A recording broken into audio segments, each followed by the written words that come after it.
नमस्कार. मी राहुल कुलकर्णी. माझा याच्यावर पूर्ण विश्वास आहे की शेतीमध्ये नवनवीन तंत्रज्ञानाच्या मदतीनं आपण त्याची उत्पादक क्षमताही वाढवू शकतो शेतमालाची, आणि शेतीशी निगडीत असलेले जे वेगळे प्रश्न आहेत, समस्या आहेत, त्याच्यावरती उत्तर पण शोधू शकतो. मी स्वतः शेतकरी आहे, त्यामुळे मी हा प्रयत्न करत असतो की जेव्हा एखादी बाब मी तुम्हाला सांगेन त्यावेळेला त्याची पडताळणी करायची, पुन्हा पुन्हा पडताळणी करायची.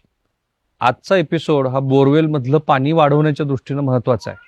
पाणी वाढतंय असं अनेक जणांचे मी जेव्हा त्यांची पडताळणी केली त्यावेळेला माझ्या लक्षात आलं.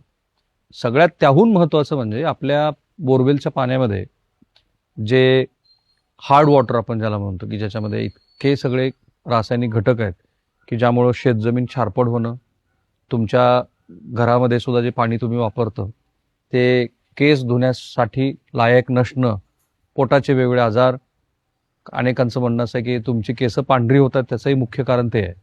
आणि आपल्या घरातलं जे आरो आहे, शुद्ध पाण्याचं यंत्र जे आपण वापरतो, प्रत्येकाच्याच घरात झाले तेही लवकरात लवकर बिघडणं, त्याचा जो काय मेमरी असतं त्याची बरीच कॉस्ट आहे.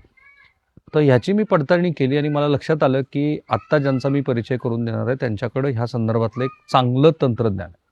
बरं, मी त्यांना बोलण्याच्या बरोबरच त्यांनी ज्यांच्या ज्यांच्या घरामध्ये हे उपकरण वापरलंय त्या सगळ्यांना फोन केले आणि माझी खात्री झाली की ते जे सांगतात, कारण राहुरी कृषी विद्यापीठातल्या शास्त्रज्ञाशी मी बोललो, अहिल्यानगरमधल्या काही मंडळींशी बोललो, आपल्या चौसाळ्याच्या काही लोकांशी बोललो, आणि मग मला असं लक्षात आलं की हे खरोखर महाराष्ट्रासमोर मांडण्यासारखं तंत्रज्ञान आहे. सो आज तुमचा परिचय करून देतो. या, नमस्कार. नमस्कार. द्या तुमचाच महाराष्ट्राला परिचय करून. नमस्कार, मी गिरीश चंदने. माझा जन्मच वॉटर कनेक्शनसाठी झालाय असं म्हटलं तर खोटं ठरणार नाही. तर मी असतो खारघरला, नवी मुंबईला माझं स्वतःचं मॅन्युफॅक्चरिंग युनिट आहे आणि खूप चांगल्या पद्धतीने आम्ही हे तंत्रज्ञान डेव्हलप केलंय. आणि या तंत्रज्ञानाचं नाव आहे फिजिकल वॉटर कंडिशनिंग. म्हणजे आपण काय करतो तर आपण पाण्याचे भौतिक गुणधर्म बदलतो, आपण त्याचे रासायनिक गुणधर्म बदलत नाही.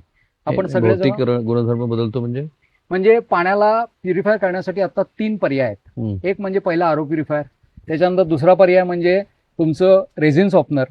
आणि या दोघांमध्ये आता आरो का वापरलं जात नाही आपल्याकडनं, त्याचं कारण आरो मध्ये फक्त पिण्यापुरतं पाणी येतं आणि 1 लिटरला 2 लिटर पाणी वेस्ट जातं. त्यामुळे आरो हे ड्रिंकिंग वॉटरसाठी आहे त्याच्यामध्ये. आणि मग आपण काय केलं की आपण त्याच्यानंतर दुसरा आहे रेझिन सॉफ्टनर. फार कमी ठिकाणी वापरतात, पण माहितीसाठी सांगतो की रेझिन सॉफ्टनर मध्ये त्याच्यामध्ये रेझिन असतात, त्याच्या आतमधनं जे पाणी गेलं की तुमचा हार्डनेस कमी होतो पण टीडीएस वाढतो, पाणी हलकं होतं, पण त्याचा मेंटेनन्स एवढा होतो की तुम्हाला काही दिवसानंतर असं वाटतं की रेझिन सॉफ्टनर माझ्यासाठी आहे का मी त्याच्यासाठी आहे, इतका तो प्रॉब्लेम तो वाढतो. आता वॉटर कंडिशन म्हणजे काय? वॉटर कंडिशन म्हणजे एकदम सोपं साधं तंत्रज्ञान आहे. त्यामध्ये इलेक्ट्रॉनिक आणि मॅग्नेटिक वेव्स तयार होतात आणि त्या वेव्सच्या माध्यमातून आपण पाण्यातील विरघळलेल्या कॅल्शियम मॅग्नेशियमचा चिकटण्याचा गुणधर्म नाहीसा करतो.